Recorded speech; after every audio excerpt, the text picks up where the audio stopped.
waxba isu keena soo jiidanay waxaan isugu baahannahay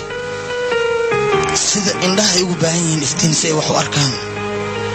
noloshu ay ugu baahan tahay neef si wadnuhu u garacmo inkastoo kulankeennu uu ahaa mid dhalanteed ah haddana waxaad mooddaa jirkayga inaad ugu saaqday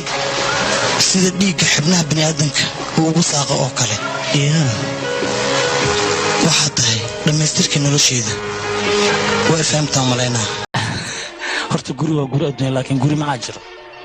oo aan isku hadlaynaya waa xaaskaaga qalbigeeda waxaa kaloo sharaf dhex weyn ku ah adoo quruxdan joogan jamaalkan hantidan leh in haddana xaaskaaga xalaasha ahaa anigaan iska celin waayo ee weli anigii rabta see leelaa adiga jecel maxaad ka taqaanaa qofka jecelka dhab tahay waxaa lagu garanaya jecelkiisa cidda fiirisa indhaha ayuu kala baxayaa balse adiga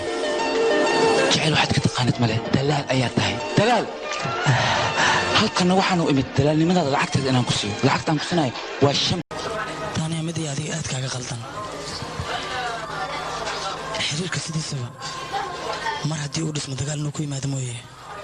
si kale inuu ku baabaa looma baahna xiriirkeenna wejiga aan ku bilownay haddii uu hirgeli waayo midabka waa loo bedeli karaa saaxiibtinimo aan ka dhigno